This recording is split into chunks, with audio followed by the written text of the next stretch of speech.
Bonjour à tous, aujourd'hui je vais vous présenter 10 effets spéciaux possibles sur DaVinci Resolve 17. On va y aller du plus simple au plus facile, donc on va y aller crescendo.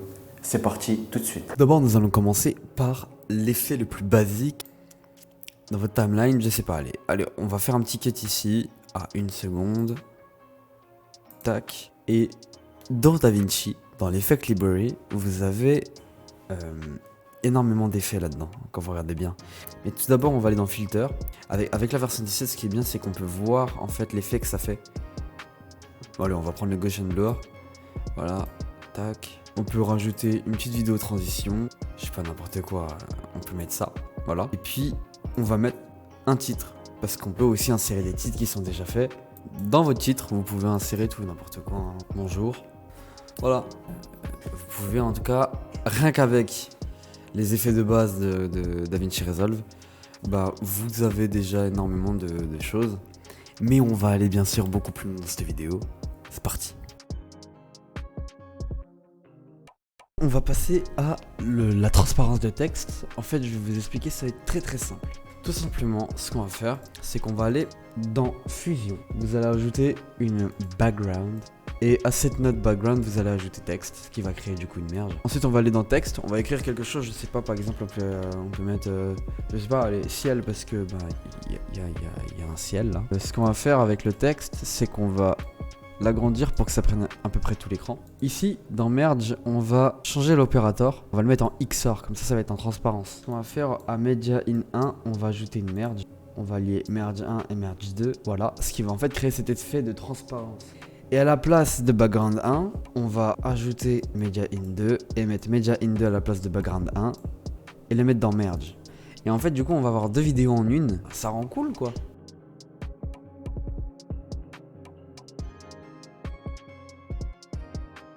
Passons maintenant à l'effet Outline Draw.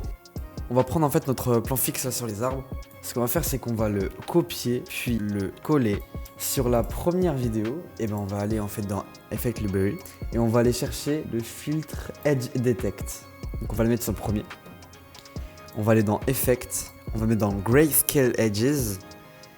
Et allez, on va mettre en couleur, je sais pas, bleu. Ouais, bleu, c'est bien. On va aller dans Vidéo, dans Composite, ici. Et on va mettre Screen, voilà. On va revenir dans Effect et on va augmenter le brightness. On va revenir dans Vidéo. J'avais mal superposé les vidéos, mais c'est pas grave. On va baisser la position. Et du coup, là, on va le zoomer. Bon, là, il y a énormément de détails dans cette vidéo. Voilà, on va mettre en rouge. Comme ça, on voit bien ce que ça donne. Et puis, on va ensuite regarder à peu près ce que ça fait. Vous avez votre line draw. Bien sûr, il faut le faire peut-être avec un truc qui a un peu moins de détails parce que là, ça donne un truc un peu brouillon. Mais en gros, voilà ce qu'on peut faire avec l'outline draw.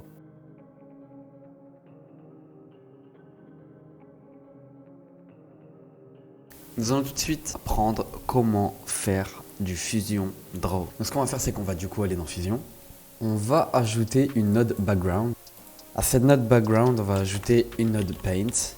À la node paint, on va ajouter une node soft glow.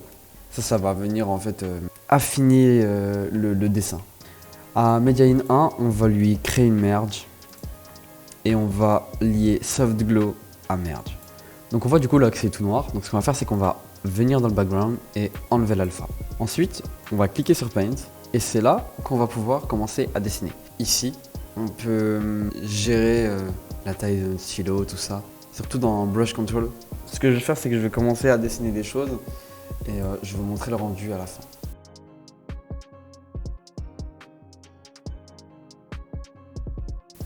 Après avoir dessiné un tout petit peu, j'ai pu obtenir quelque chose. Il y a la possibilité, en tout cas avec DaVinci, de pouvoir dessiner avec la tablette graphique. Mais en gros, ça peut donner ça. Voilà, donc ça va vraiment faire un petit truc animé. C'en est tout pour du coup le Fusion Draw. Vous savez avec quel outil, quelle node vous devez les faire. Et puis vous savez aussi certaines possibilités.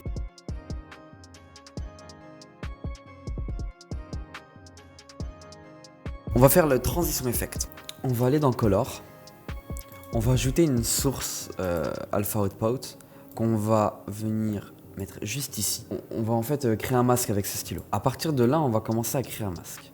On va venir créer un masque ici. Ouais, aller le plus loin possible. Hein. Il faut vraiment créer un masque assez grand. Et maintenant, ce qu'on va faire, c'est qu'on va appuyer sur Corrector. Frame par frame, en fait, on va venir créer un effet de masque. Et donc normalement, si là vous allez dans Edit, vous allez tout de suite voir que le masque a bien fonctionné en fait.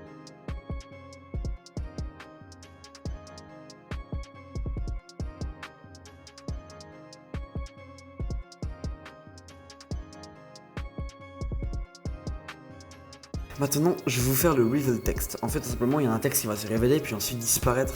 Comme d'hab, on va aller dans Fusion parce que c'est ici que la magie opère. Ce que vous allez faire, c'est que vous allez rajouter une note texte comme d'hab. Ce sera lié du coup à une merge, elle-même liée à Media In. On crée du coup une merge en allant dans Media In, puis on rajoute le texte. Dans le texte, je sais pas, vous allez marquer, allez, voiture parce qu'il y a une voiture qui va passer. Ce qu'on va faire, c'est qu'on va augmenter un peu le size, voilà comme ça. On va le déplacer un tout petit peu en bas en fait. Ce qu'on va faire, c'est qu'on va ajouter une node polygone. On va la lier à la node texte. On va dessiner le contour de l'endroit en fait de disparition. Donc on va faire un grand carré comme ça. Donc on va faire disparaître le mot voiture. Il faut à peu près faire frame par frame. Moi je dis... Ok, donc là je viens de la faire disparaître. Maintenant je vais la faire réapparaître. Maintenant le masque créé, vous pouvez tout de suite regarder le rendu. Voilà, ça vous fait quelque chose de très très propre. Je vous laisse avec ça. On va passer maintenant à un autre effet.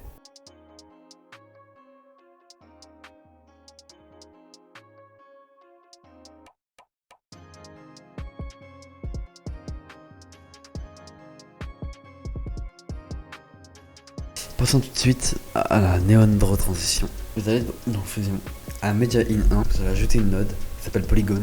Dans l'inspecteur ici, vous allez cliquer sur Invert, comme ça on peut voir l'image. Ensuite, on va créer des contours pour la transition.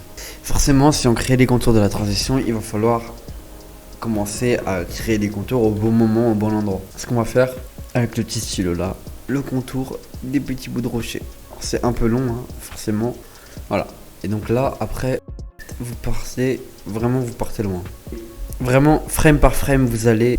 Et quand je dis frame par frame, c'est pas une blague, genre vraiment frame par frame. Vous allez déplacer le masque.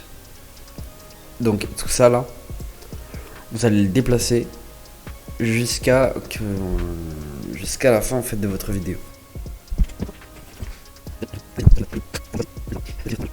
Après votre masque créé, ce qui du coup là pour l'instant ça va donner ça. Ça va suivre absolument pendant toute la vidéo. Vous allez ajouter une node background. De cette node vous allez enlever l'alpha. Depuis cette node vous allez ajouter une autre node qui s'appelle Paint. Et de Paint, on va ajouter une autre node qui s'appelle Soft Glow. À Media In, on va ajouter une merge. On va ensuite lier Soft Glow à la merge qui vient de se créer. Et avec Paint, ce qu'on va faire, c'est qu'on va venir dessiner un truc. Donc vous allez sur Polyline Stroke et vous allez faire un grand trait. Voilà. Ensuite, vous allez aller dans Stroke Control. Vous allez faire un clic droit. Connect to Polygone 1 Polyline. Ce qui vient de se faire là, c'est qu'on a créé cet effet de transition. Si on va dans Edit, on va tout de suite voir qu'il y a un trait blanc qui va en fait séparer le mur au ciel. Voilà, on peut bien sûr modifier la couleur. Si on va dans Paint, on peut modifier la couleur. On peut changer la couleur donc avec Paint dans Fusion. C'en est tout pour cette transition là, enfin cet effet là. On va passer tout de suite à un autre effet.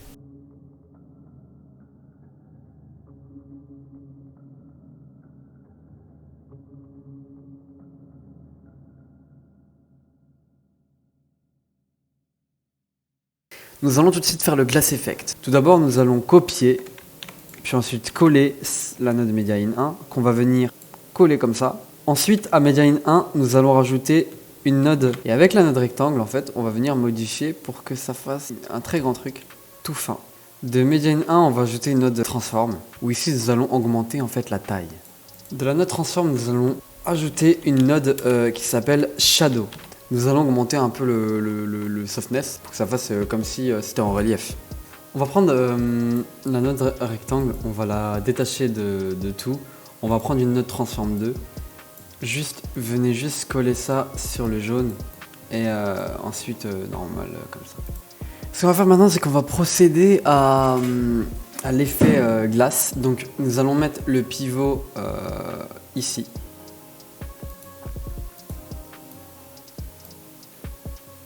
Bien sûr, là c'est un peu lent quand même. Donc voilà, vous avez en fait votre effet de glace. Et bien sûr, il faut augmenter le speed, hein, mais sinon en gros c'est ça.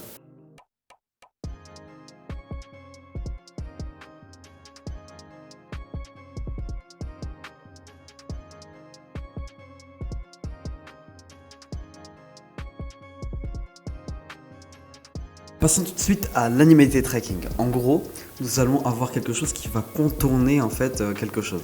Là, en l'occurrence, ce sera moi. Comme d'habitude, nous allons aller dans Fusion, hein, ça change pas. Ce qu'on va faire, c'est qu'on va venir ajouter une note qui s'appelle Planner Tracker. On va l'ajouter à Media In et en même temps à Media In Out. Dans l'inspecteur, dans Tracker, vous avez Hybrid Point Arena, bah vous le mettez. Et dans Options, le Trail Length, vous allez mettre 2. À partir de là, nous allons tout de suite commencer à passer aux choses sérieuses. Donc vous allez directement commencer à faire les contours de votre personnage. On va revenir à 0, on va faire 7 et on va venir appuyer sur Track to End. Voilà, il a analysé à peu près tous les pas. Bon, ça part un peu en cacahuète à partir d'un moment. En fait, normalement il faut le faire en fait avec quelque chose qui bouge pas énormément. Ce que je vais faire, c'est que on va couper à partir de là, c'est mieux. On va venir appuyer sur Create Planar Transform. On va venir supprimer le Planner Tracker et on va ajouter Planner Transform à Media In 1. On va venir ajouter une note de background, la liée à Planner Transform. Comme vous pouvez le voir là, ça fait un truc tout noir qui en fait suit mes mouvements. Du coup, à la note background, on va venir ajouter une note transform, augmenter la size pour que ça fasse tout l'écran. Et par exemple, on va venir modifier la couleur du background. Moi, par exemple, je vais mettre rouge. Puis, je vais venir ajouter une node B-spine, voilà. Et c'est là que va être compliqué le boulot. On va refaire le contour. Sauf que là, il va falloir être très minutieux parce que il va falloir faire un très beau contour. Voilà, là, ça nous donne un magnifique contour, hein. À partir de là, nous allons enlever le solide. Puis nous allons augmenter le border width. On va venir appuyer sur position et length. Parce qu'en fait, ça va dire en gros, ça va faire l'action de au début c'est là, puis après ça va être là. Donc on va commencer par descendre le length, aller à la fin de la vidéo et augmenter le length. Et donc voilà le résultat final que vous obtiendrez. Voilà, ça va vraiment faire le contour que vous voulez. C'en est tout pour l'effet de l'animated tracking. Mais en gros, c'est vraiment, vous pouvez faire un espèce d'effet néon qui va bouger autour de l'objet. Ça peut être des effets assez cool dans des vidéos ou quoi au caisse.